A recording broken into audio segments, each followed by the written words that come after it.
All right, and welcome into the Fantasypros Fantasy Football Podcast. It is the Week 16 reaction episode.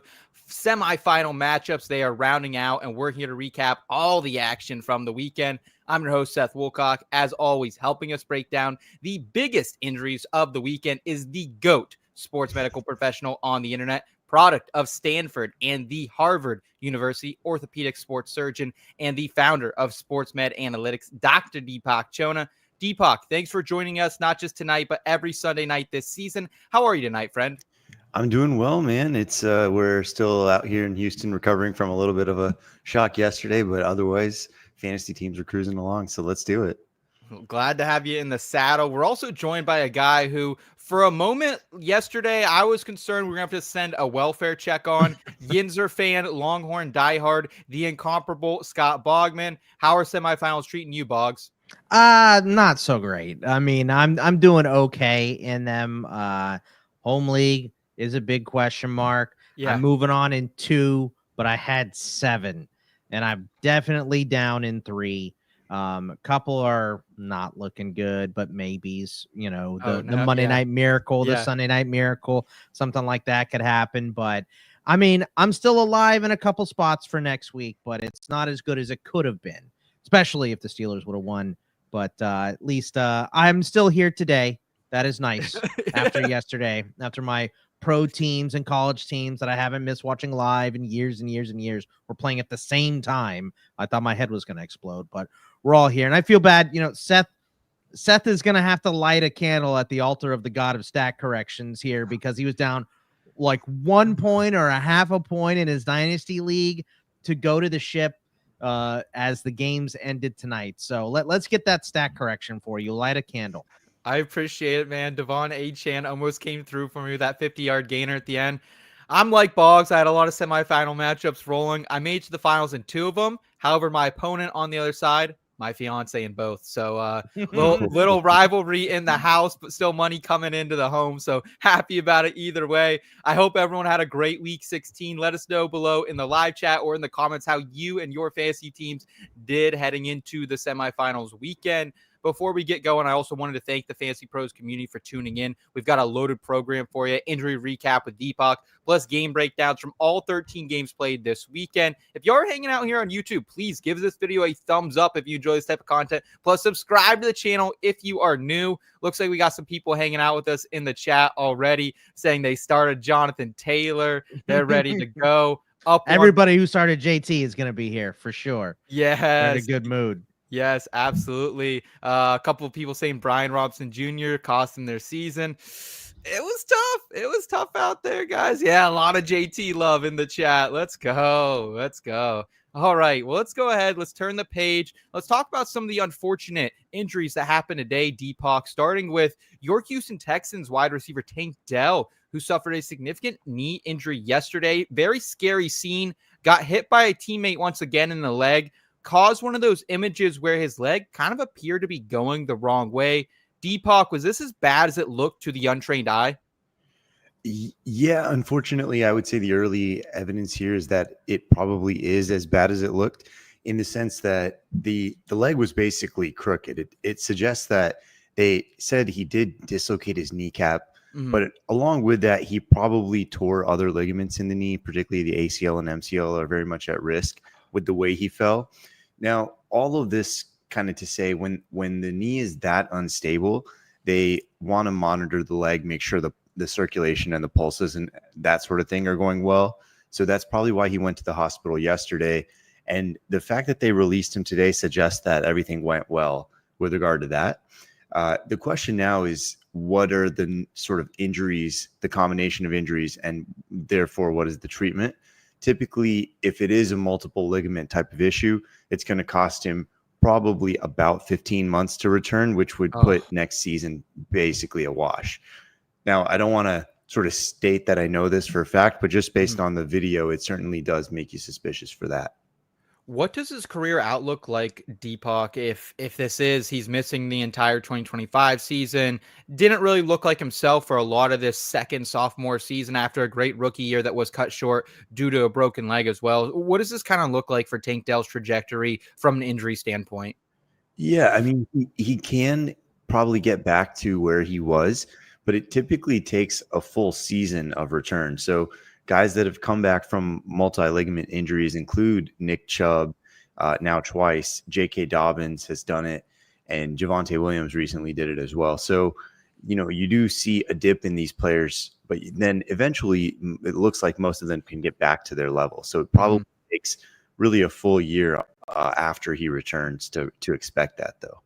Boggs, are you looking at any other Houston wide receivers potential fantasy starter in week 17? And what do you think the Texans do long-term at wide receiver? Not a great class coming in, but a very serviceable class in 2025 entering the draft. Yeah, I mean, there's a lot.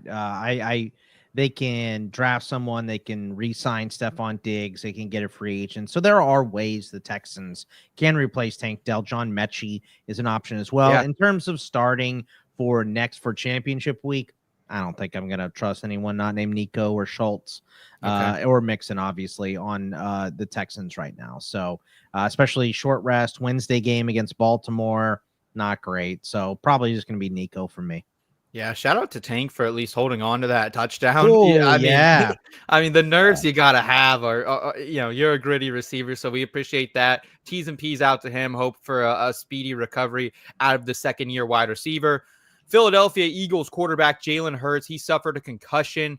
Deepak, it might not really matter as Hurts managers are likely out of the fantasy football playoffs after being left with just 4.5 fantasy points today. Still, what does the data tell us about of the odds of the former Sooner suiting up here in week 17 against the Dallas Cowboys? Yeah, it's, just over 50% of players are missing one game and returning the following. So the data slightly favors that, but these timelines have actually been coming a little bit shorter over the past probably season and a half.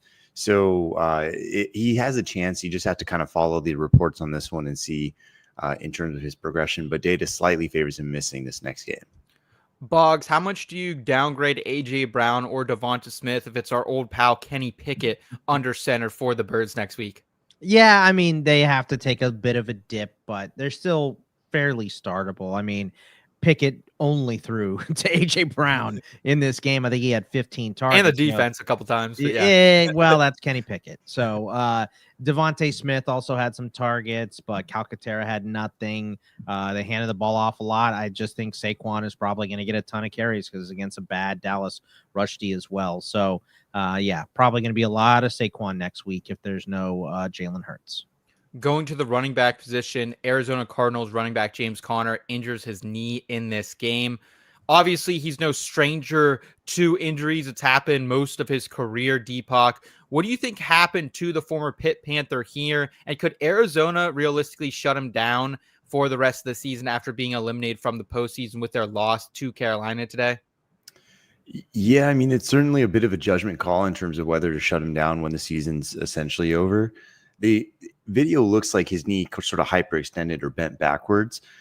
It didn't look severe, though, from the video alone. And that's not perfectly diagnostic, but it does kind of lower my concern level a little bit.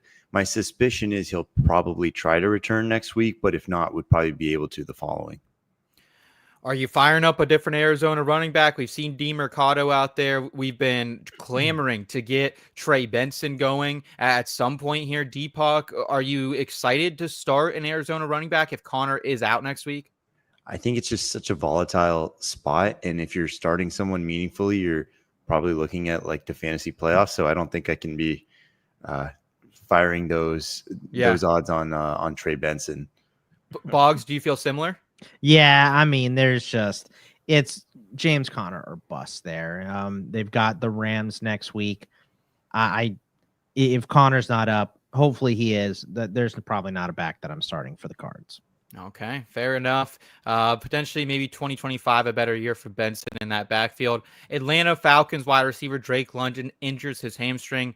This one was a heartbreaker, specifically to that Dynasty team we were talking about, guys. Deepak, we've learned so much about hamstrings through you this season and how the grade severely impacts the timeline for return. What are the tea leaves telling you about the significance of this one for Drake London here? Yeah, so the comments afterwards said that he probably could have come back in if the game were closer, and the game was never really close. So that may have played a role here. Now, sometimes these things do tighten up a little bit and make it a little bit higher re-injury risk when wide receivers specifically come back. So it's not totally uncommon to see teams slow play this, but based on the comments so far, my suspicion is he tries to play next week. Fantastic. That's great news. New York Jets quarterback Aaron Rodgers, he returned after an awkward hit and some time in the blue tent. What do you think happened to the future Hall of Famer, Deepak? And will he be ready to go finish the season? Yeah, his ankle's bent inwards, and that's kind of the high ankle mechanism, but it didn't look severe. It wasn't totally planted firmly in the ground when it bent. So all in all, it is probably something he can play through. He has so far this year already played through injury, and my suspicion is that's the way he'll probably try to go. So we'll see. I don't expect this to cause a lot of missed time, or at least if he does miss time, it's probably somewhat of a personal decision given the status of the season. Boggs, are you still wheels up on all these Jets players as long as Rodgers is out there slinging it? Yeah, I mean, I as much as I feel like Aaron Rodgers is probably going to give up or something if he is hurt, because what is the point of him playing these last two games, right? Right. I think he's going to be out there, and he said he wants to finish out the season, so I'm going to take him at his word. Okay. And before we let you go, Deepak, do you have an update on Seattle Seahawks running back Kenneth Walker? We did see him just go down, limped off the field in that Seattle game just this afternoon. So it might be too early to get any real diagnosis from you, but this is a guy who's battled injuries all season long. Yeah, totally. Not a ton of info available on this one yet, waiting for their kind of post-game presser. The info so far, or at least the thought, is that these calf injuries for running backs that he was coming off of carry high re-injury risks, and we kind of knew that going in. So it's not just his calf, though, that we're worried about. It changes your whole loading mechanics. So having him have an ankle injury now, just one game into the return, not totally unheard of and surprising. So my suspicion is this may cost him some time, but again, not a lot of info yet. Okay. Bugs, obviously we don't want to speculate too much with not knowing the status of KW3 there, but if he's out, I mean, it's hard to sit Zach Charbonnet, right? Yeah, I mean, wheels up. Sharbs gets everything when Walker's down, and Walker gets a lot when he's up. So they really like to focus on the one RB there, and it's been Sharbs when Walker's down. So if Walker is down, I expect Charbonnet to get a lot of touches. Okay, make sure you guys are checking out our ECR Fantasy Pros Expert Consensus Rankings next week to see where the entire gang over here and everyone in the community is at on Charbonnet, but usually right around that high end RB2, low end RB1 range if there is no Kenneth Walker. Deepak, we can't thank you enough for lending us your insight every Sunday night this season. This will be your final time appearing on the program in 2024, so please tell everyone how we can best support you heading into 2025 and beyond, my friend. Man, thanks. It's been a hell of a run. You can find me, as always, on Twitter, Instagram, SportsMed Analytics, or sportsmedanalytics.com as well. And I will be heavily, hopefully, on Fantasy Pros again in 2025. So I'm not going anywhere too far. Awesome. Well, we appreciate it, man. Get some rest and keep saving lives here in the new year. We appreciate you, brother. Absolutely. Thank you. All right, guys, stick around with us and we'll get to the game recaps right after this. Yeah, we're all passionate about fantasy football, obviously. But sometimes there is a little bit missing. What's missing? A team. But not your fantasy team. No, a team of like-minded, passionate fantasy football fans. And if that is not part of your everyday, Fantasy Pros Discord might be your answer. Chat with other fans, debate strategies, and find leagues to join. Every week, get your questions answered live in our AMA live Discord sessions. Want to know if you should start that sleeper or avoid a risky trade? Our experts, they're here to help. And if you got a question, you might even end up on a podcast. It's not just about advice, though. It's about community, with channels for every aspect of fantasy football, draft advice, waivers, props to Dynasty, best ball, and a ton more. You're going to find like-minded fans just like you. So join the best fantasy team. Join Fantasy Pros on Discord at fantasypros.com/chat today. Get your questions answered and connect with fans. Don't just play fantasy football, live it with Fantasy Pros on Discord. All right, and before we get to the game recaps, I did want to shout out our guy Tony Nelson in the chat saying, finally made it to my main league championship after 6 years. Let's go, Boggs. This is why we do this, right? Like this is why fantasy football is so fun, because it doesn't matter how many times you lose. If you're in that championship, you got a shot, and it looks like our guy Tony does right here. Hey, look, there's money on the line, there's trophies, there's pride, fun, but I mean, talking smack to your buddies is the best prize that you can have. I really you can win a bunch of money, and money is outstanding, but being able for a year to just kick it right in your buddy's face, that is what we play for. That is exactly what we want. Yeah, I remember last year was the first time I had ever won my home league in its current configuration, and super competitive. And I've made a victory video, recapping, doing all the trash talking I could. And it felt better than getting that deposit right in my bank account. So absolutely, it's a great time. And let's get into the game recaps here of week 16 that did decide who will be playing for a championship in most leagues. Wedged in between some college football playoff games yesterday on Saturday was the Chiefs beating the Texans 27-19. Fun game. 2 turnovers are ultimately what cost the Texans going on to win this game. Mahomes proved that I think he might be Wolverine, like made of vibranium out there. Ankle looked really good, Boggs. Hollywood Brown, he returned for 5 for 45 on 8 targets. Kelsey, kind of a bit of a dud again, 5 for 30, his third straight game under double-digit PPR points. And Xavier Worthy, justifying my bold take about 6-7 weeks ago where I thought he could be a league winner, 7 for 65 and 1 on double-digit targets once again, averaging 14.3 fantasy points over the past 6 weeks. Boggs, any takeaways on the current state of the Chiefs pass catchers or their offense in general? Yeah, I mean, that Xavier Worthy, as you mentioned, is becoming the main cog in this offense right now. And, maybe it's going to be different with Rashee Rice back next year. Maybe Travis Kelce will be more involved, obviously, next season as well if he's back. But right now, Worthy is not only getting the targets, but the snaps as well. 59 snaps for him. The next highest wide receiver on the Chiefs was Watson with 38. He ran 15 more routes than Watson. He ran 17 more than Hopkins here. Or I'm sorry, no, he ran 9 more than Hopkins. He ran way more than anybody else on this team. So Worthy is becoming the main guy. The other thing that I saw with his Chiefs offense is the splitting of the running backs again. It seemed to go a little more to Pacheco last week. This week it was back to Kareem Hunt. So that big question marks going into a tough matchup against Pittsburgh for the championship. So, that starting Hunt or Pacheco is going to be dicey on Christmas Day, on Wednesday, on short rest with them, kind of splitting this and not really knowing who is going to be the hot hand or get in the end zone. Yeah, I'd probably prefer just to start in either if I don't have to. If you have to throw one of them out as a flex, I guess you could, but probably prefer not to. I did want to ask you about the Texans. We kind of talked about them life after Tank Dell, what that might look like. Really no fantasy value outside your guys like Nico Collins, like Joe Mixon, but is quarterback CJ Stroud worth a start still, you think, here? He had a good showing against the Chiefs, and he gets the nuts matchup of Baltimore on Wednesday.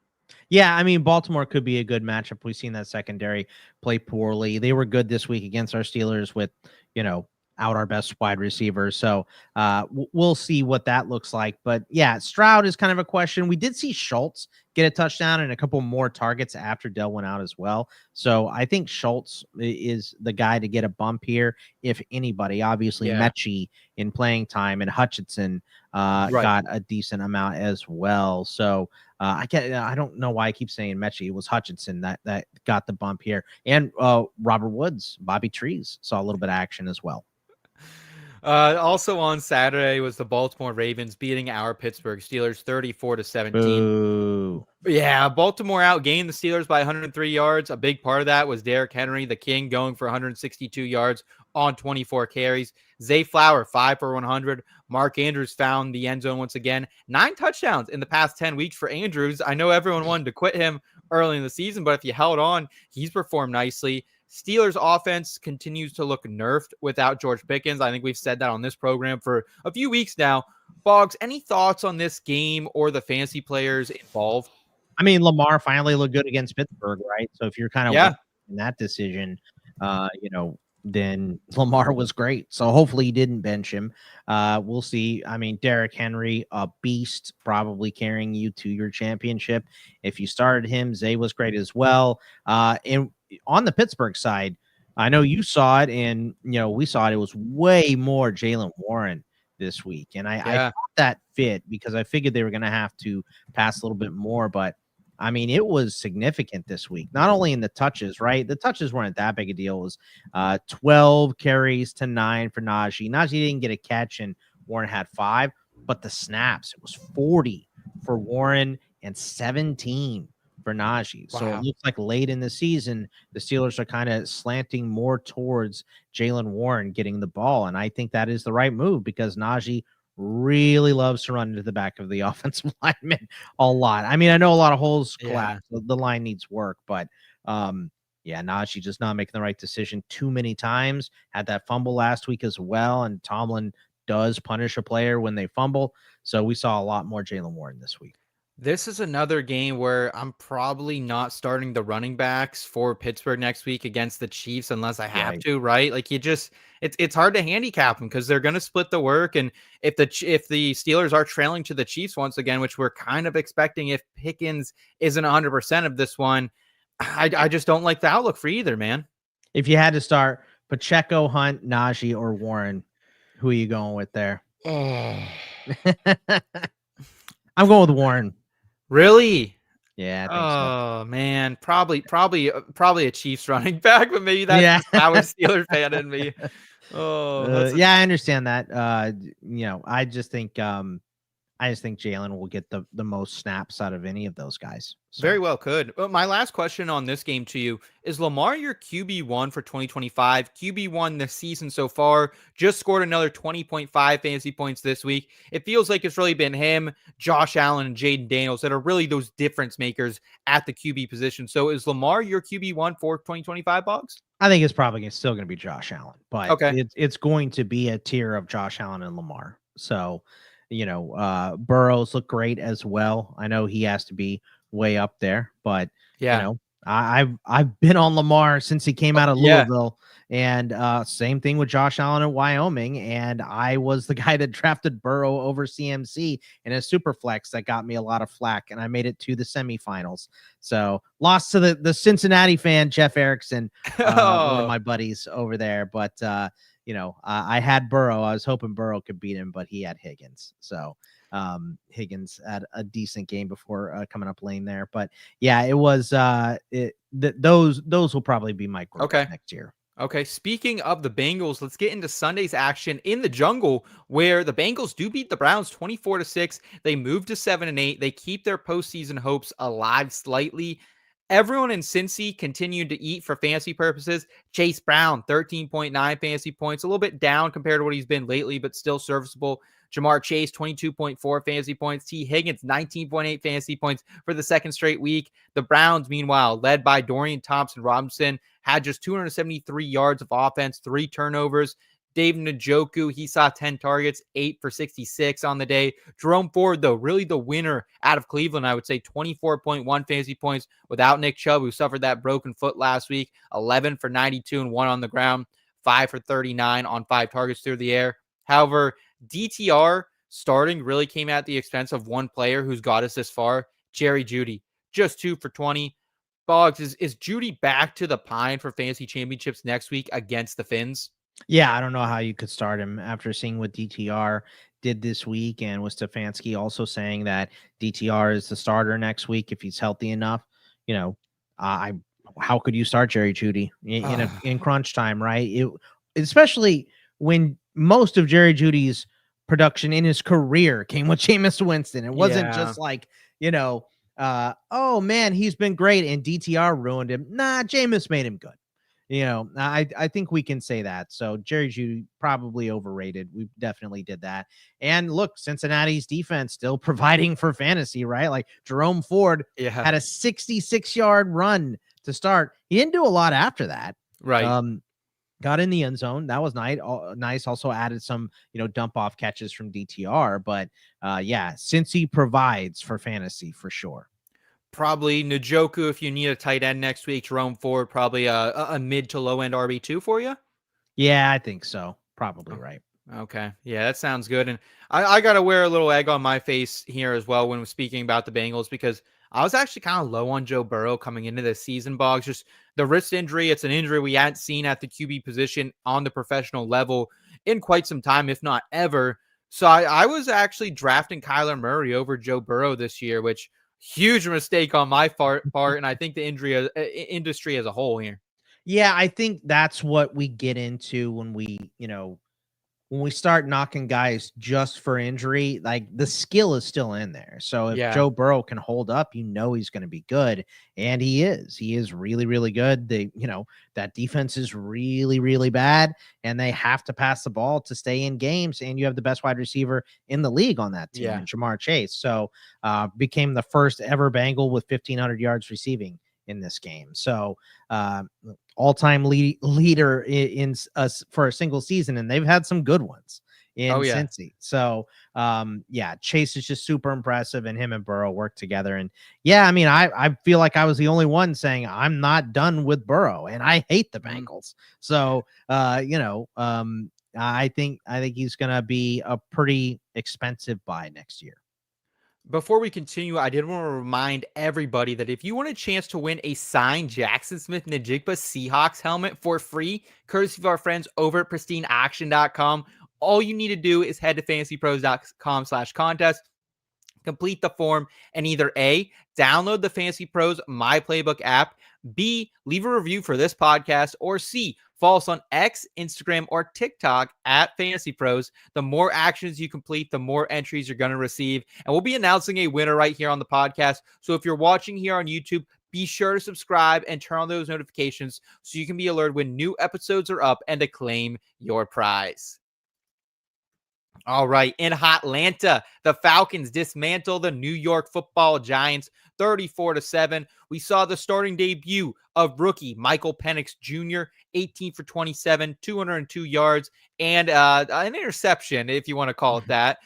What did you think of the former Huskies' performance in this one, Boggs? Yeah, it looked pretty good. I mean, a nice game against the Giants to get your confidence up, right? Is smart. And everybody in the world knows that pick was not his fault. I mean, it bounced off of Kyle Pitts straight. It looked like he almost thought threw he tried to lateral it forward or something. Yeah. The meme that I saw was when the water boy catches the ball and then gives it to the guy who he wants to hit because he made fun of mama.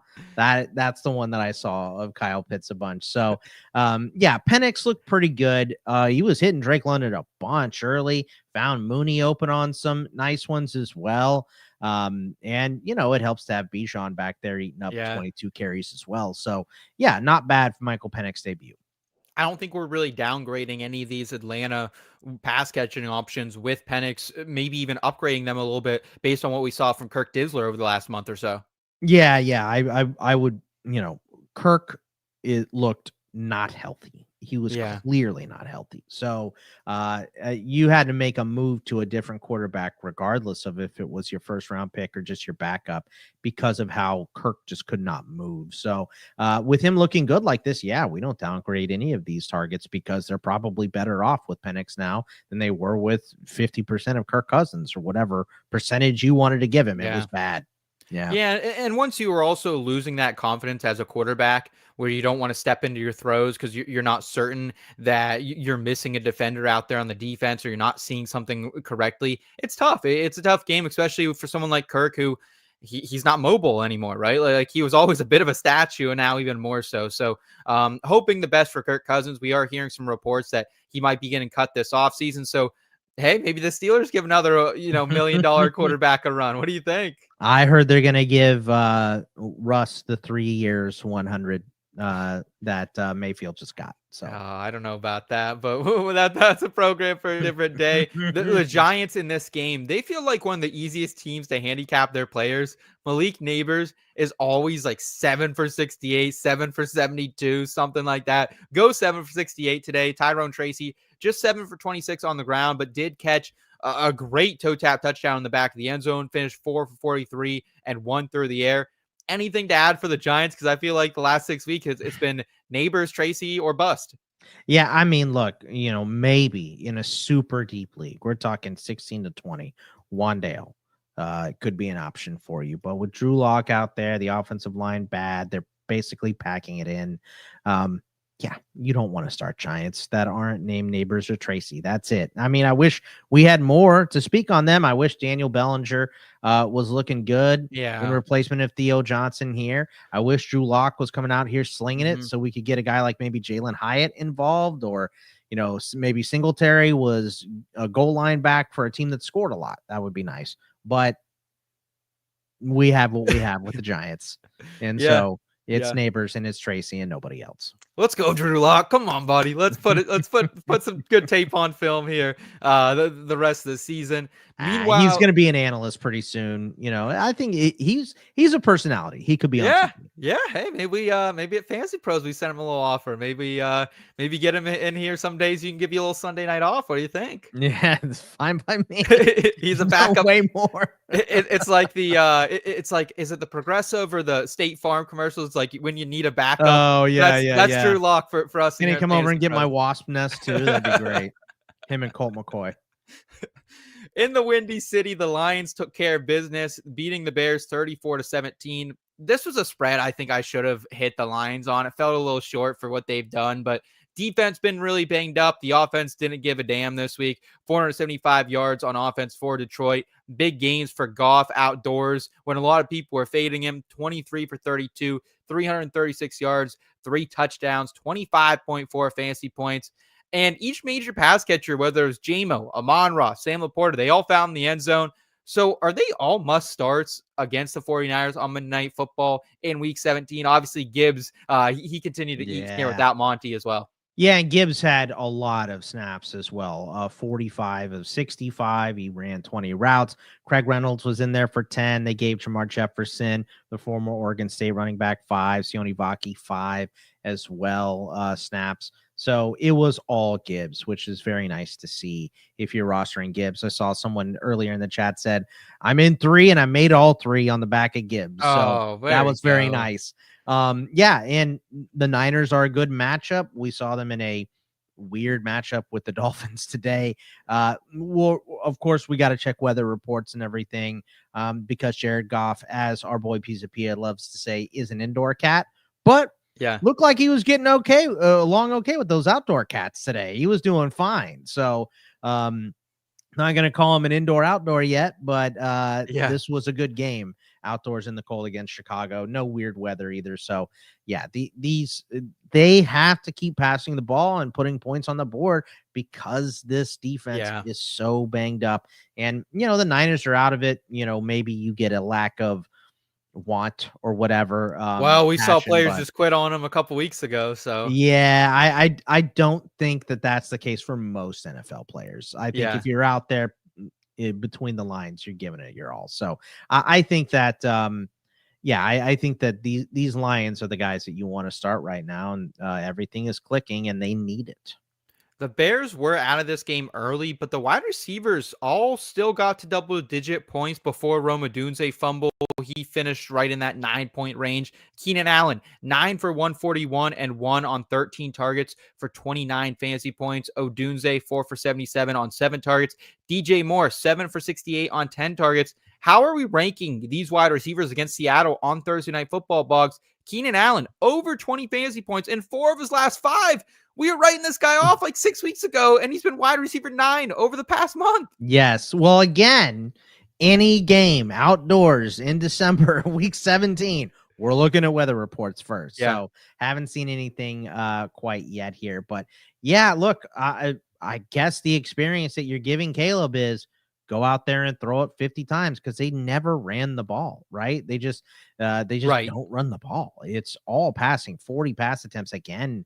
Now, Caleb did a much better job. He only took 2 sacks in this game. Now, I was against maybe the most hurt defensive line I've ever seen in my life in the Lions. So maybe that was the coincidence there. And Seattle can put pressure on the quarterback. Boy, they did it today to Sam Darnold.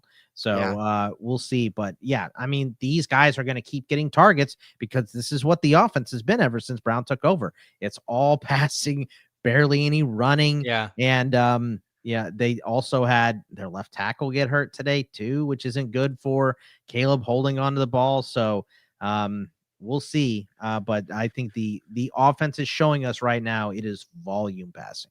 Yeah. Yep. I would say you can start Keenan Allen if you need him. You can start DJ Moore, and that's about it. Like, I really still don't trust Swift. 3 for 33 through the air, but just 6 for 34 on the ground. You mentioned a couple weeks ago, once we saw Shane Waldron out of the play calling duties and the Bears organization as a whole, it was really like Swift's season kind of slowly swept away there. Yeah, I didn't think so either. He had looked so good to start the season, right? And that was kind of like okay, we have a new offense to install here. Let's lean on this run game that's been working. Yeah. And it has been the complete opposite. They have gone completely away from it. And as soon as they get down, they abandon the run and sling it. So that's what I expect to see because the defense has not been playing up to snuff, especially here against the Lions. Yeah.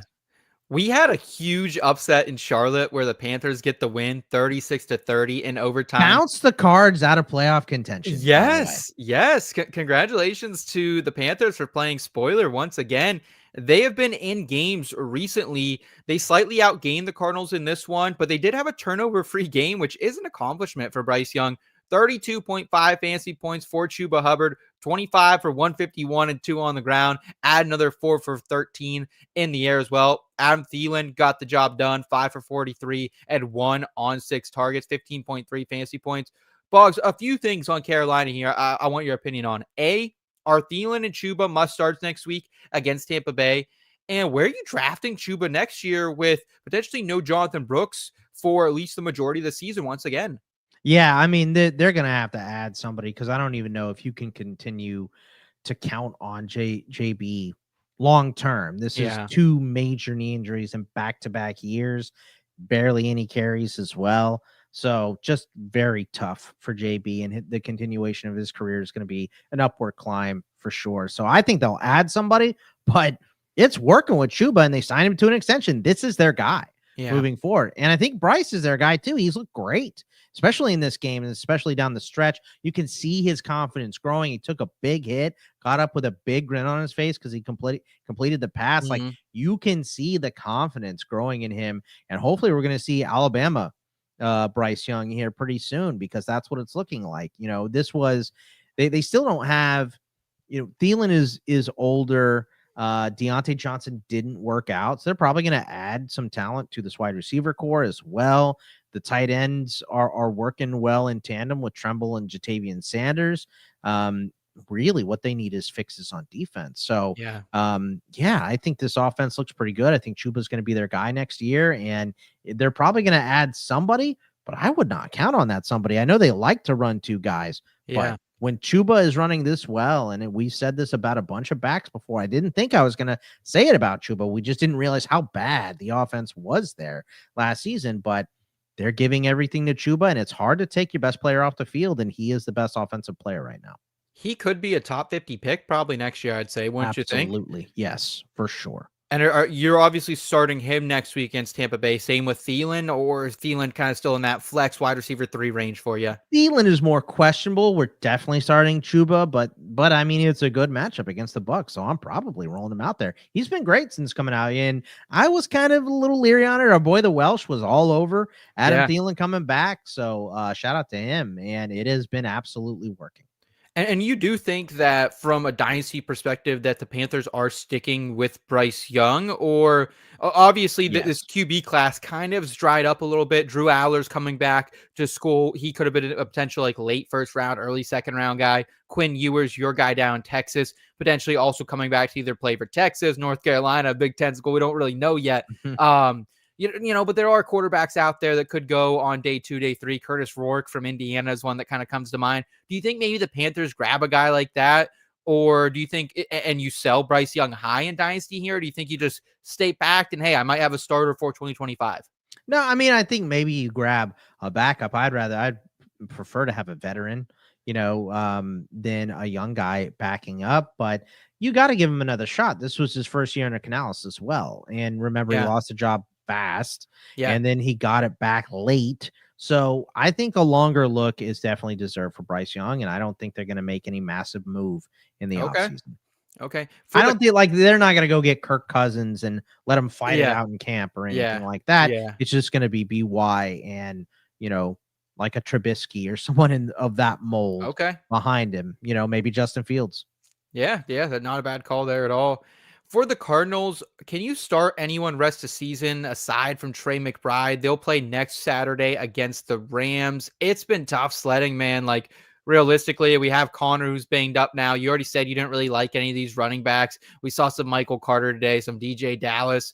You and I, of course, hopeful for Trey Benson future. But in the interim, I'm not starting Marv 4 for 39 here. I think we've been done with him for a while. And I've been done with Kyler for a while in this roller coaster that is the Kyler Murray experience. Like, the rushing upside is great, but you just don't know when you're going to get that every single week. Right. I think the one bonus for Kyler is that there's nobody left. Like, he may have to do it all himself against the Rams, but they're also knocked. So as soon as he sprains his pinky, he's going to the bench. You know what I mean? So there are no Cardinals that I'm going to want to start that aren't named Trey McBride next week. Okay. Unless Connor is healthy. If Connor's, if they say, precautionary, he's fine. Sure. Connor's okay, but nobody else. And before we continue with the recaps, I did want to ask everyone for their help in shaping the Fantasy Pros Fantasy Football podcast. Please take a minute or two, go fill out our quick, easy survey at fantasypros.com/survey and leave a review at fantasypros.com/review to help us improve. Tell us and our bosses what you do and don't like about the program. Let us know how we can better improve the Sunday night program as well.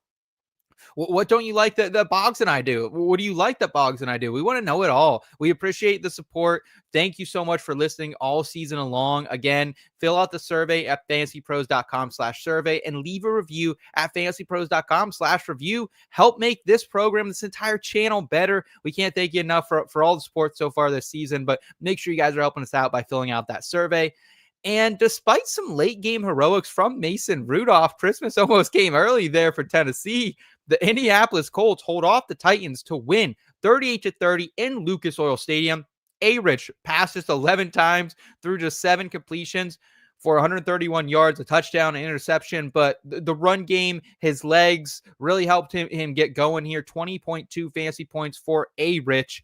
And of course, after losing many managers their matchup last week, including myself, Jonathan Taylor did Jonathan Taylor stuff. 29 rushes, 218 yards, 3 touchdowns, a season high, 40.8 fantasy points. Boggs, what are your thoughts on the Colts or the Titans? And the Titans, most of their fantasy production came from Tyjae Spears, 2 touchdowns, and receptions, 4 scores from Ridley and NWI. Yeah, so I mean, I cannot believe the Colts won this game. It was when you look at the box score and everything, you're like, what happened? It was bad turnovers by Mason early.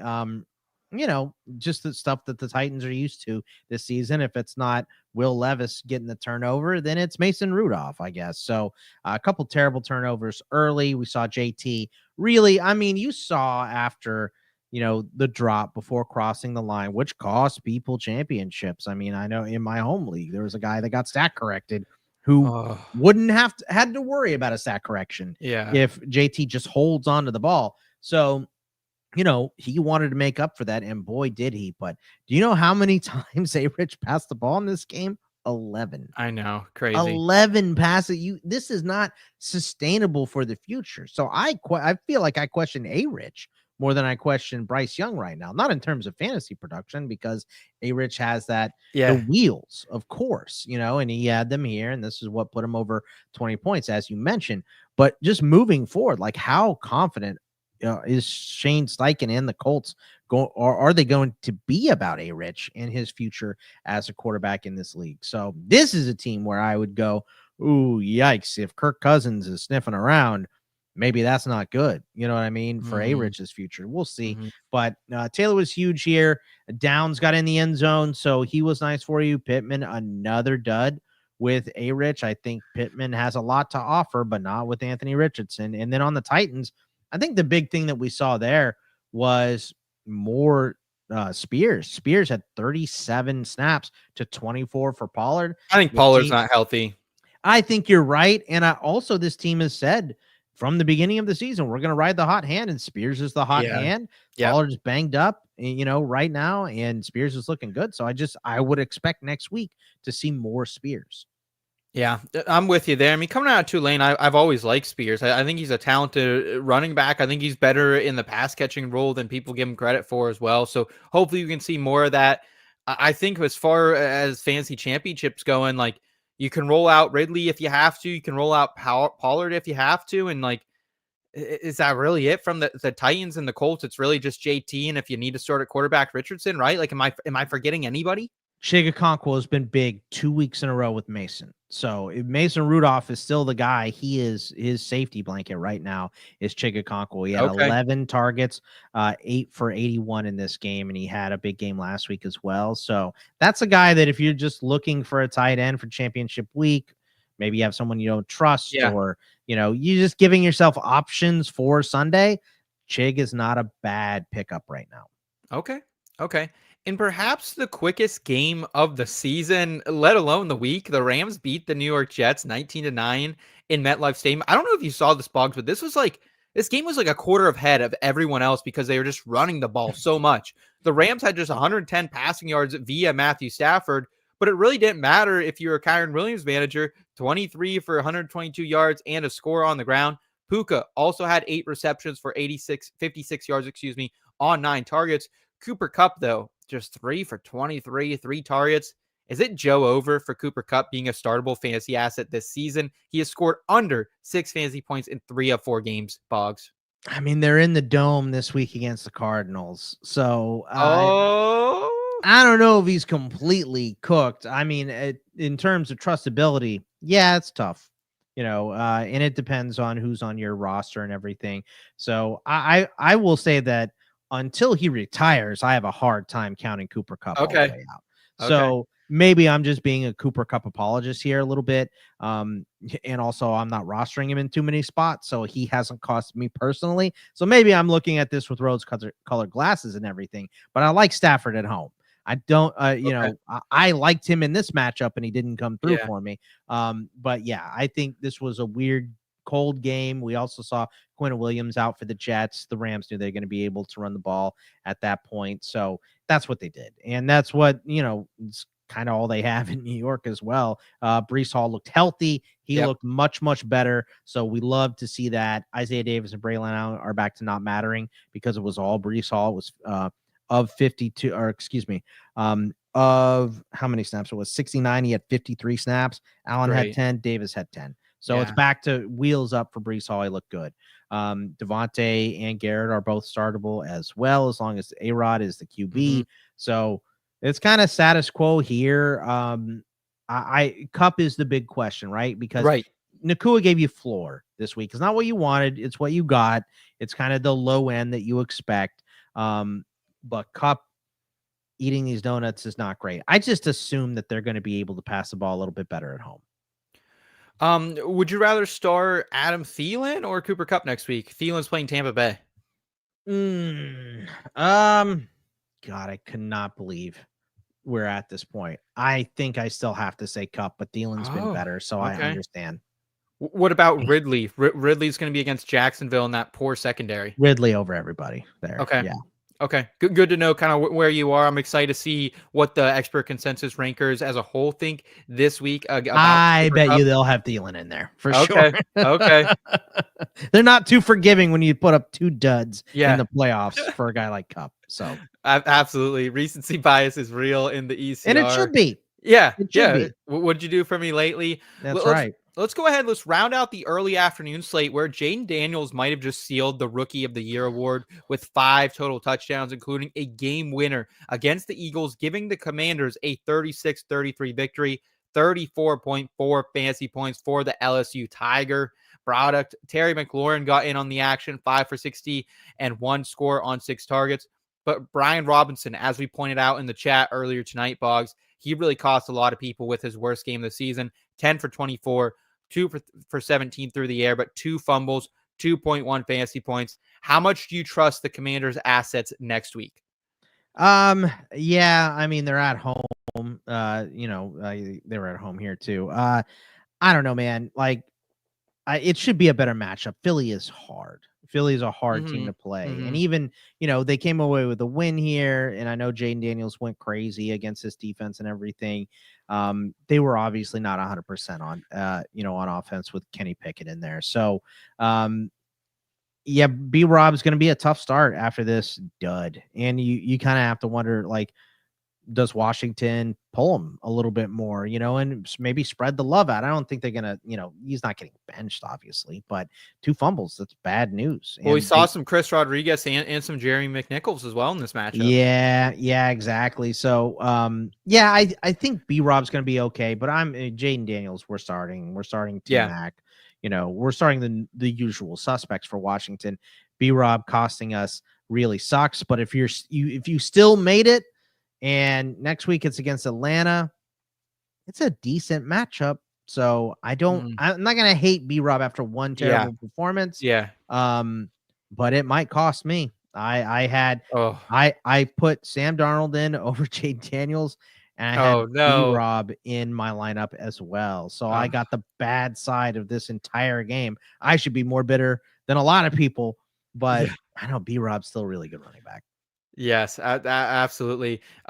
We got Dreads in the chat saying, "Sorry, Bogman, if you wanted some more time off, I asked for more Bogs in the podcast survey I I did appreciate last week." that. Yeah, absolutely, man. Appreciate Thank you. that. Thanks for filling out that survey, brother. We appreciate that. Only thing I want to touch on the Eagles here. We already kind of talked about what life would be like next week under Kenny Two Gloves, no Jalen Hurts. But it was the usual suspects in this one, right? AJB goes off. Smith was serviceable. Saquon, 29 for 150 and 2. My question, though, is about 2025. Is Saquon Barkley the consensus 101 next season going into his age 28 season, Boggs? I mean, I don't know how he couldn't be. He's about to break the all-time rushing record, isn't he? Like, he's on pace to beat Eric Dickerson. So, yeah, I mean, he has been incredible. It's like He's him and scoring a Chase, bunch of probably. touchdowns as well. Yeah, I mean, it's going to be Saquon and Chase and Jefferson are probably going to be the top three because CMC Love is dead. So, you know. The glory days, we miss you. We'll miss you, but we appreciate it. We appreciate everything CMC did for us in the past, and hey, maybe it'll be good value next year. You never know. Yeah, it could be. Before we continue, I did want to remind everyone to please join our Discord community, chat with other fans, and get access to exclusive AMAs that wind up on our podcast feed. Our early season schedule, or our late season schedule, excuse me, includes Joe, the Welsh, and Boggs on Monday at 2 Eastern. Then the Welsh and Erickson, they're on Thursdays at 2 Eastern. Worm and Fitz at 5 Eastern on the first Tuesday of each month. And then Fitz and Boggs, they're talking Dynasty at 5 Eastern on the third Tuesday of each month. Boggs, I think you just had this show here recently, so I'm sure that was a great time for y'all. And so make sure you guys are coming, answering, getting your questions answered, and be on the show at fantasypros.com/chat.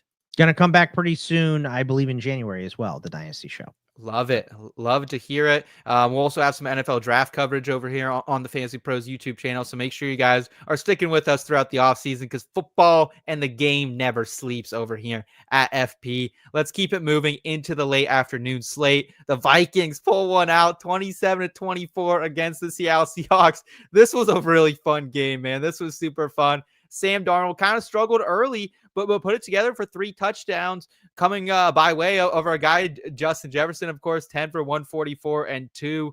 Jordan Addison didn't leave you hanging either. He found pay dirt on 5 for 35. What'd you think of the Vikings here, man? Like, obviously you didn't get what you wanted starting Darnold over Daniels, but still a good showing. Hey, it's still great. And I have the stack in that league. I got Jefferson and I have Addison as well. So yeah, I'm in a good position now. My my league mate, our guy Jesse Severe, he has Baker. So I'm looking for Baker to have a bad game. He also has Josh Jacobs tomorrow. So we're up big, but definitely not in a safe space here. So we'll see what happens in that one. But yeah, I mean, this offense clicked. They look good. Aaron Jones looked great.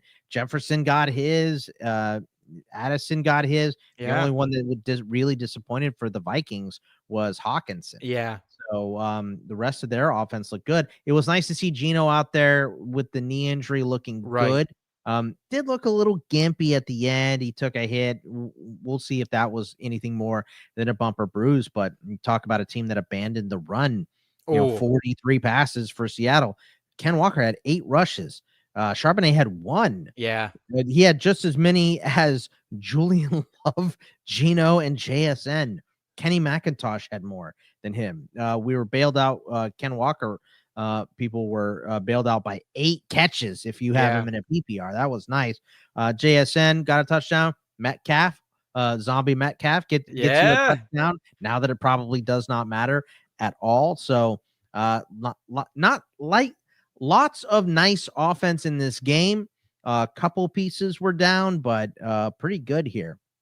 Yeah, the Seahawks, they are playing Thursday at Chicago. We alluded that weather could be a factor in that game where we're ranking guys like JSN and DK. But, I mean, JSN's been a smash all season long, 8 for 95 and 1. And then DK did find the end zone. So I guess my question is more about DK. Where do you think you're going to have him against this this Bears secondary that just let everyone go loose for the Lions this past week? Yeah, I mean, they didn't look good. So, as long as we're wheels up with Geno on short rest, then I'm going to be fine. Okay. Throwing DK out there now. I will say there's a little bit of a shine off DK. I'm not going to just forgive him and say everything's gone with one score here. So there's a little leeriness there, but I mean, this is a pretty good matchup, and they throw the ball a lot.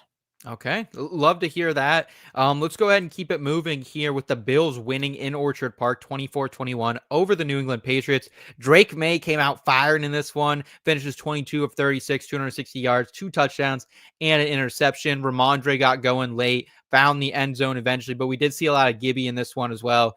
10 rushes, 28 yards for Antonio Gibson. Kayshon Boutte continues to be a guy who's leading this team in snaps and targets at that wide receiver position. 5 for 95 and 1. I don't really have any notes on the Patriots, Boggs. Like, I think if you want to be stashing Boutte in a dynasty league, that's fine. But outside of that, I'm not really interested in playing any of these New England weapons at all, unless you need someone like a spot start for Ramondre at running back. And I have been rolling out Drake May in quite a few one quarterback leagues, and I'll continue to do that. Yeah, I mean, they play New England plays who next week? I just forgot. I'm not looking at the sheet. Yeah, New England is playing next week. They're playing the Chargers. The Chargers in New England. Yeah, I mean, not the Chargers have been not great on defense recently, so that's a little better than we would have said a couple weeks ago. Yeah. But yeah, I mean, I definitely did not have Drake May putting up more points than Josh Allen in semifinal week, but Josh Allen just didn't look great. Yeah, Stevenson's okay. Boutte gets targets, but I think it's just too inconsistent for me to really say that I want to start anyone for New England. Yeah. What about the Bills here? Josh Allen, kind of a little bit of a down game for him compared to what he's been doing lately. Yeah, I didn't put up 50. So. Yeah. But still, like the Bills get the win here. They did enough to win. James Cook kind of went bananas, 11 for 101 on the ground, popped a big 46-yard run in this game. Also found the end zone through the air, 3 for 26 and a score. But I mean, dude, the pass catching options were not good in this one. That New England secondary, yeah, they got Christian Gonzalez out there, but really not one that we're scared to run from. We've been off Amari Cooper for a while here. Even his big 14 target game a few weeks ago, I wasn't buying into, but Khalil Shakir did disappoint me, Boggs. I have to say that. 2 for 22, his worst performance of the year. I've been seeing people in the Fantasy Pros YouTube chat really upset with what Shakir did, but 6 targets still. Yeah, I mean, 6 targets, just, Josh Allen didn't have a good day today. 22 of 36, missed 14 passes, threw a pick. I'm sorry, I'm reading off. I was reading off Drake May, 16 of 29, missed 13 passes through. He also pretty close. Yeah, pretty close. He fumbled, didn't lose it. So just not a great game. That was Cook that fumbled, not Allen. But 6 for 30, not our normal rushing total for Josh Allen either. So just not great all the way around for Josh Allen. This is a blip. What are you gonna do? I mean, are you gonna not start Josh Allen? Who do you have? You better have Lamar. You better have Joe Burrow. You better have somebody way, way up there if you're not going to be starting Josh Allen. So, yeah, I will take this with a grain of salt. I think he's going to be okay.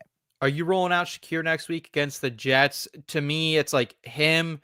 Obviously, you're starting Cook. Cook's a no-brainer starter along with Allen. But looking at the pass catchers, it's Kincaid if you need a tight end. And I think Shakir, I'm willing to give him another look against the Jets. I am too. Yeah, I don't think that this is what we're going to see on a normal basis. He almost had a touchdown. He almost did have a touchdown. It's not what we have seen from Shakir either. Look at his game logs. It wasn't great last week, but he scored the touchdown. Week before that, 106 and a touchdown. He does have duds. He's not a no doubt, right? 4 for 30 before that, but 8 for 70, 6 for 58, 6 for 50, 9 for 107. Yeah, he usually offers you much better floor than you saw. This was his worst game since October 14th, but that game was against the Jets. So we'll have to see. Come to us for questions. We'll give you some answers here before these games kick off this weekend. So let us know who your other options are. But I think in a lot of scenarios, you're still going to be rolling out Shakir. 2 more games here, starting with the Raiders in Las Vegas, getting the win over the Jaguars, 19-14. I don't know how Shedeur Sanders and company are going to feel about this one. Now the Giants have control of that first overall pick, but staying with the Raiders, we didn't see any Sincere McCormick in this one. He was banged up after winning that starting job. We saw Abdullah come through for people. He found Pater, also 5 for 47 in the air. Alexander Madison, 12 for 27 and a touchdown as well. But really, it's Brock Bowers to me and nothing else on this team. Like, if you want to flirt around with Jacoby Myers, you can. 2 for 41. It was great to see Aiden O'Connell up in this game after we thought he might be gone for the season. But I still don't know if I'm really trusting Myers or any of these running backs for the rest of the season. It's really Bowers for me. And do you have more confidence in Myers? Maybe a little bit more than what you're giving me, but not a ton. I mean, he did have 5 targets, but only caught 2 for 41. Aiden O'Connell just hasn't been good. I just feel like you have better options if you're in your championship, right? You should. I mean, like, let's do Myers versus Shakir. You're definitely going Shakir, right? Shakir all day. It's not close, right? Yeah. So I think in most scenarios, you're not starting Myers. I think you're right. Yeah. I think it's pretty much, dude, for the Raiders, Brock Bowers. That's it. Like, 11 for 99, dude. This kid is a weapon. 13 targets. He is the only guy that O'Connell looks for. Like, that's his first read on almost every play. You can see it because he's tearing guys down. So, yeah, you can see a lot. I think I would still expect a decent amount from Brock Bowers as well. I don't want to start other Raiders, even in good matchups. So, no, yeah. For the Jaguars, it's almost like the same deal, right? It's like start the rookie. Brian Thomas Jr. again goes bananas. 9 for 131 and 1 got loose on that 60-yard touchdown. I mean, no one was within yards of him. 13 targets. I don't really trust anyone else. So, like, Brenton Strange had a great debut in his starting debut after Evan Ingram got hurt recently, but 2 for 22 today.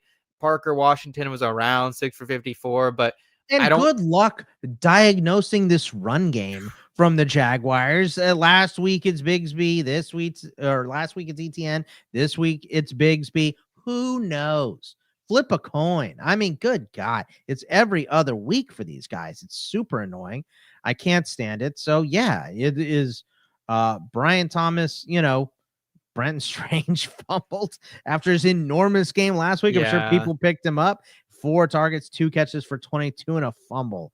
So just brutal. So yeah, I mean, the Jaguars, is Brian Thomas and nobody. Yeah, these teams, this is what we're boiling down to at the very end. I mean, if you're super desperate, I guess maybe Parker Washington could be interesting, or one of the running backs. But like I said, it's you're playing Jenga, and it's everything is all on one stick. You know what I mean? So if you can pick the right one, good for you, but I'm not going to mess with it.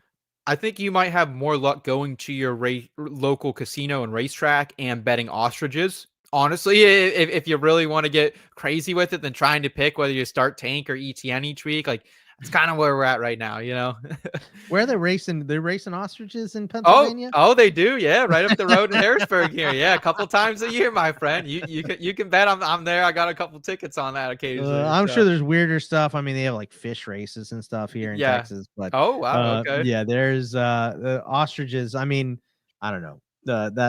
That's pretty funny. I like the ostrich races. Go to bettingpros.com/ostrich racing. Are there people on the ostrich? There's not people on. They just race the ostrich. They're just the ostriches. Yeah, just the ostriches. No. Okay. I was like, do they have ostrich jockeys? Yeah. Okay. All right. Wouldn't that be a career move? Ostrich jockey. I might have to enter that career field after losing. You're just tonight. trying to get onto horses as bad as you can, but you have to stick with ostriches. We're making up a whole sport here. That's how it's been. That's what happens at the end of the year. So last note on this game that I want to ask you about: if we were redrafting dynasty rookies, where's Brian Thomas Jr. as among the rookie wide receivers? Is he still behind the likes of Marvin Harrison Jr. and Malik Neighbors for you, given that he's been a wide receiver 1 as a rookie? Welsh and I had this big debate the other day, and I stuck up for Roma Dunze, and then he drops a touchdown and fumbles. So I'm going to say that Brian Thomas is number 2 behind Malik Neighbors. A lot of people are going to put Thomas just up at number 1. He had the best of the year. Yeah. So, and that's fine. I think he is in that group. I also think that there's a lot of meat left on the bone for everybody here. For Harrison and for Odunze, I think there's a lot left for them to prove. So, but yeah, I mean, he's definitely has entered that group, at the very least. Even if you're disrespecting him, that is where he goes. We got Dreads in the chat saying we have pig races here at the country/state fairs. Oh, Dreadis, I bet she's. Are you running those pig races? Are you in charge? I could see it. That's great. That is I great. love pig races. Is That that the thing they do where like the people are staring down or is that like a pig walk? Like, have you seen that? No, meme? no, I haven't. Oh man, I'll have to send it to you. I think you've seen it. I'm probably just not explaining it. It's the one where, it's like the girl and the kid. They're like staring. Like they're not allowed to look down or something. I don't know what it is. Okay. It's very strange. Sorry. Okay, interesting. I'm completely off the rails here. So. Hey, that's all right. We're week 17. We're rolling right around the 8:43 hour here, so totally understand. I'll get you out of here on this one, Boggs. It is the Dolphins who dismantled the 49ers 29-17 in South Beach. Tua just looked okay in this one, 22 of 34, 215 yards and a score. Of course, no Jalen Waddle active. Tyreek Hill saved you with a touchdown. My goodness. Jonnu Smith continues to get it done. 6 for 62. Devon Achane, 6 for 70. 17 for 121. That 50-yard score that put me so close to winning in the Dynasty League. What do you like about Miami here? I mean, Achane looks like he's everything right now because we know Tyreek is not at 100%. Obviously, Waddle banged up as well. So Tua, not his greatest game. Tough pass rush against the Niners, but Achane looks like he is absolutely everything. Another good game from Jonnu as well. I mean, really, Tyreek bailed us out if you started him with the touchdown, right? Yep. So, yeah, Achane is the offense right now, and he's getting his CMC on with 120 yards rushing and 6 for 70 through the air. And a couple of those were wide receiver-esque plays. Like we saw Tyrone Tracy do the toe tap in the back. We saw Achane go up and get a couple of these. I mean, he looked great. Do you trust them next week in Cleveland along the shores of Lake Erie? I have a lot of friends that live up in that area, especially on the Pennsylvania side of Lake Erie. They've been decimated by weather. These guys had 2 feet of snow Thanksgiving morning. It's been bad up there. If the weather gets bad, can you trust Tua? Can you trust Achane? Can you trust Tyreek and Jonnu? I think you could trust Achane. You can't trust anything else because everything else goes through Tua, and we've seen Tua play poorly in the cold. Yeah. So, yeah, I think Achane is fine, but if it is like lake effect snow and going to be unbelievably cold, then yeah, I'm probably looking somewhere else. If there's going to be minimal weather factors, if it's going to be a sunny day and just cold, they're fine. Okay.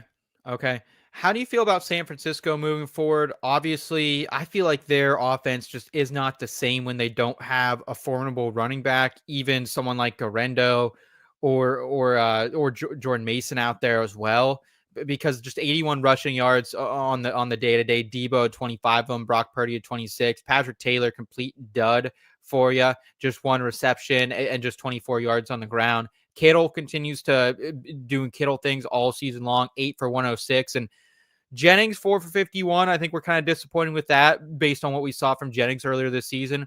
But Debo finally had a good game, 7 for 96 and 1, 25 yards on the ground. You and I were saying to landmine Debo a couple weeks ago. I mean, you could have won somebody some stuff too. But I mean, I don't trust one game. Debo is the type of frustrating player that can do this, and he did. So it's we definitely were wrong in saying to get rid of him last week. But I mean, come on, he's been miserable. Yeah. Up until this point, it was 19 total yards last week. It was 36 the week before that. It was 20 the week before that.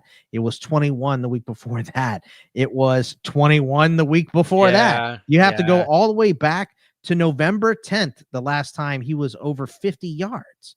So, I mean, it had been miserable for Debo. So, to see him going well is nice to see, but to call it trustable, I think, is insanity. Mm-hmm. So with what he's done this year, he's a good player, but he just has not been putting it together at all. So, yeah, I mean, I think the process was good. The result was bad. Sure. So you just take it on the chin. And I thought Patrick Taylor, my buddy asked me before, he's also in the home league and this one might cost him. He said, I'm not going to blame you. Who would you start between Patrick Taylor and Ramondre? And I said, I would start Taylor. They're down to nobody else. I think they're going to, at least be in this game. And I think he's going to get a decent amount of carries like Garendo has, like Mason has. and it just did not happen. Yeah. So, the health of the Niners offense is definitely concerning right now. You throw it 40 times. I mean, a nice game for Purdy with 313 yards, Kittle and Debo, but who was starting Debo? Not many people. Yeah. So can you start them next week? It's against Detroit at San Francisco, Monday Night Football to close your fantasy football championships. Obviously, Kittle is a lineup lock. I don't think I'm interested in Purdy despite the matchup just because the offense is a bit nerfed here. Are you rolling Purdy? Are you rolling Debo, Jawan, or the running back? Any of those 4 options? I'm definitely not starting Taylor. Not after this. Not after seeing how they just completely abandoned the run game. Right. Like they obviously don't trust him. So I don't think he is a start. I mean, Kittle is, yes. Debo maybe. Let me ask you this: would you rather go with Debo or Shakir? I think with the way we saw Debo and the fact that they don't trust Taylor, I think I would go with Debo. Yeah, I think I would just guaranteed touches. I think I would go with Debo, but it doesn't feel great. Like I still think he's a wide receiver 3. I still think he's a wide receiver 3. You need a Pepto-Bismol pill or something if you're going to start Debo, but I think it is something that you can consider. For I might need a gin and tonic. I might need a gin and tonic to get the confidence. I'm a little stronger. That's right. Yeah. I need a gummy. Good Lord. Yeah, it's been a roller coaster for Debo. I'm not super excited after one big week, but yeah, he is going to get more looks if Grando's down again and we're just going with Taylor moving forward. Yeah. All right, well, that's going to do it for us tonight on the Fantasy Pros Fantasy Football Podcast. Unless something changes, this is likely my last appearance on the podcast this season. I just wanted to say thank you so much to the Fantasy Pros community for accepting me and all the kind feedback I've received so far this season. Also, thank you to my great colleagues like Boggs, Deepak, Welsh, all the help in the back end from guys like Ethan and John who make my job super easy. Sitting in this chair has honestly been a dream come true. So thank you to everyone who's trusted me with it. Boggs, he will be back next week with Welsh on Sunday night to react to week 17. Until then, please like this video if you enjoyed it. Subscribe to the Fantasy Pros YouTube channel and the podcast feed. Plus, download the My Playbook app and fill out that survey as well. For Scott Bogman, I'm Seth Woolcock. Thanks for watching. Take care, y'all.